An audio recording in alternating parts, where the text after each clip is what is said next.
When a woman is developing real feelings for you, she will say these 7 things. Most people think of language purely as a tool for exchanging information, but psychology tells us something far more revealing. The words a person chooses, especially in the early stages of emotional attachment, carry signals that run much deeper than the surface meaning of what's being said. When a woman begins to develop genuine feelings, her language shifts in ways she often doesn't consciously control. Long before she ever sits down and admits to herself, let alone to you, that her emotions have changed, the phrases she reaches for start to give her away. Behavioral psychology has established clearly that people telegraph emotional investment through subtle patterns in how they speak. Research into relationship dynamics consistently shows that word choice is one of the most reliable indicators of where someone's heart is actually moving. So, if you found yourself wondering whether she's beginning to feel something more, stop trying to read her mind and start paying closer attention to her words. By the time you finish reading this, you'll understand the quiet but unmistakable phrases women use when feelings are genuinely developing, including the most significant one of all, which we'll save for last. The first phrase is, "I feel like I've known you forever." When a woman says this, she is not filling conversational space with a pleasant observation. She is expressing something that her emotional system has already processed before her rational mind fully caught up. What this phrase communicates is that she feels a depth of comfort and ease with you that typically takes far longer to build, and that surprises her. Research in relationship psychology points to emotional safety as one of the primary engines of romantic attachment. When a woman genuinely feels understood by someone, she begins to associate that person with trust, warmth, and a sense of being known. Those associations are the raw material from which real attraction grows. So when she tells you that being around you feels natural, almost like something predestined, she isn't handing you a casual compliment. She is, in her own way, confessing that you have already claimed a meaningful place in how she experiences her world. The right response here is to acknowledge the connection warmly without making it heavier than the moment calls for. A touch of playfulness works well. Something like asking whether she thinks you might have crossed paths in a previous life, or simply reflect the feeling back genuinely and let the intimacy of that small exchange settle naturally between you. The second phrase is, "You're one of my closest friends," even when you haven't known each other very long. Before you interpret this as being placed firmly in the friend category and nothing more, understand what is actually happening. When a woman assigns this kind of emotional closeness to someone early in a relationship, she is communicating that her trust in you has already developed to a significant depth. And trust, in the psychology of female attraction, is not a consolation prize. It is the foundation everything else is built on.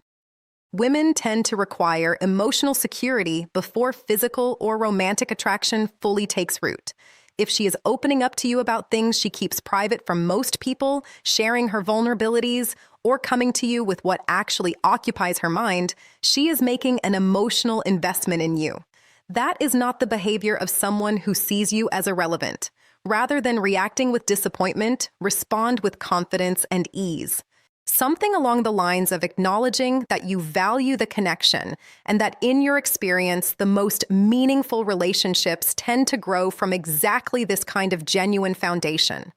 What you're doing with a response like that is quietly reframing the conversation, moving it from the territory of platonic closeness toward the idea that what you have between you is the beginning of something real.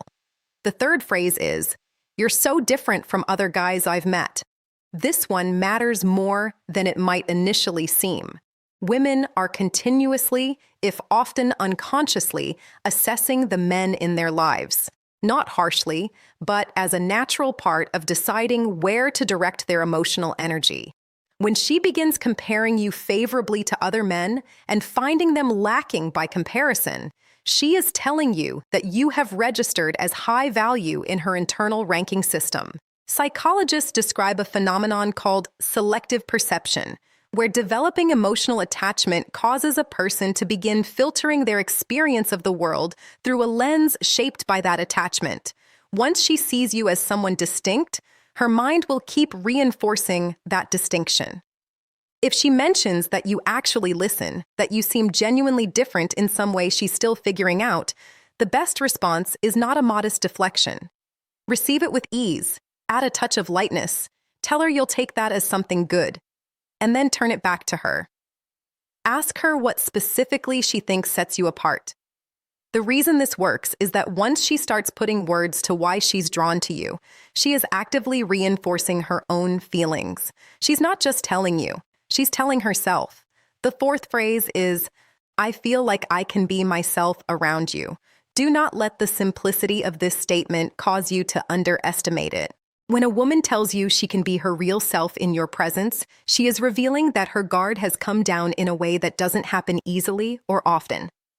Most of us move through the world presenting a managed version of ourselves, carefully edited, protective of the parts we're less certain about. When someone creates a space where that editing feels unnecessary, it becomes rare and deeply valuable. Psychologists refer to this as authenticity bonding, and it is considered one of the most reliable foundations of lasting attraction. You'll notice it happening when she starts letting her quirks show, when she shares things she'd normally keep to herself, when she stops performing and just exists comfortably in your company. The way to respond is to meet her there, embrace it, welcome it, even match her energy when she's being playful or unguarded. When you make her feel that her authentic self is not just acceptable, but genuinely welcomed, the emotional bond between you deepens in ways that are very difficult to walk back from. The fifth phrase is, you make me feel seen and heard. This sounds straightforward, but what it represents is actually quite profound. Feeling truly heard, not just listened to, but understood at the level of what actually matters to you, is something most people experience rarely. Women in particular tend to communicate emotionally and to place significant weight on whether the person they're with genuinely engages with their inner world. Research in psychology consistently identifies emotional validation as one of the strongest contributors to long-term attraction. When a woman feels that her thoughts and feelings genuinely matter to you, she begins to associate you with a sense of being valued that most interactions simply don't provide. This tends to show up in the small moments, when you remember something she mentioned weeks ago, when you ask a follow-up question about something she shared in passing, when you engage with what she said rather than simply waiting for your turn to speak. When she looks at you and says you actually listen, she is marking you as someone worth holding on to. Respond by affirming that this is simply how you believe connection should work, that understanding someone deeply is something you genuinely care about. That kind of response doesn't just acknowledge the compliment. It tells her that what she experienced with you isn't accidental and that it isn't going anywhere. The sixth phrase is, I feel a deep connection with you. Pay close attention to the word deep here because it is carrying real weight. This is not the language of casual interest or surface-level chemistry. When a woman uses this kind of language, she is describing something that feels qualitatively different from her usual experience of liking someone. She is pointing to a sense of alignment, of being genuinely understood on a level that feels rare. Psychologists call this emotional resonance, the feeling that arises when two people's emotional frequencies seem to sync in a way that makes connection feel effortless and significant. You'll see it building before she says it outright. She'll start bringing you into her deeper inner world, talking about her fears, her past, her hopes. She'll reference conversations you've had and describe how much they meant to her.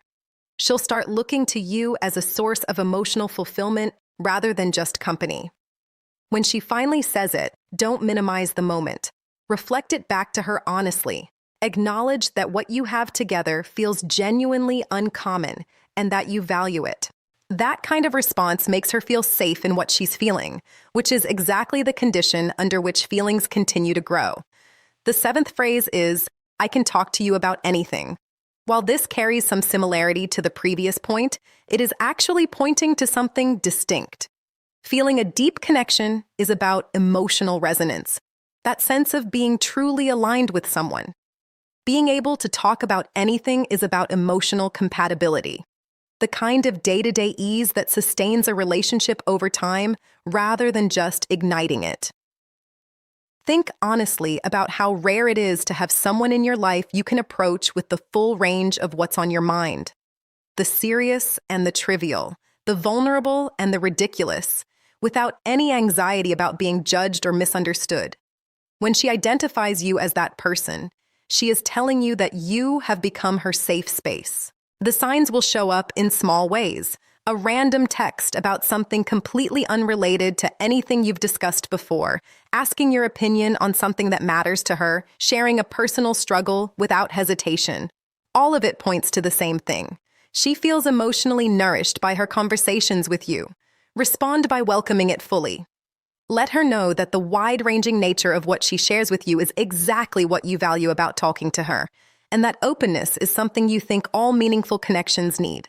That response keeps the door wide open and tells her she made the right call in trusting you with all of it. And finally, the bonus signal. When she tells you she misses you even after a short time apart. This one is worth pausing on, because people are genuinely selective about who they allow themselves to miss. Missing someone is an admission that they have become woven into your emotional experience of daily life, that their absence creates a noticeable absence of something good. When a woman reaches out after just a morning or an evening apart to tell you she's been thinking about you, she is not being dramatic. She is showing you where her heart has already arrived, even if she hasn't found the language to name it more directly yet. Psychology explains this as a feature of emotional attachment formation. As feelings develop, a person begins to associate happiness, comfort, and a sense of aliveness with someone's presence, which makes their absence feel meaningful rather than neutral. The right response is warm and genuine without being overwrought. Simply tell her you feel the same. That confirmation matters more than it might seem. It tells her that what she's feeling is not one-sided, and that creates a sense of safety that allows everything already building between you to continue moving forward. If any of this resonated with a situation you're navigating right now, share it with someone who could use the insight. You never know who is trying to read these signals and simply needs someone to explain what they're actually seeing.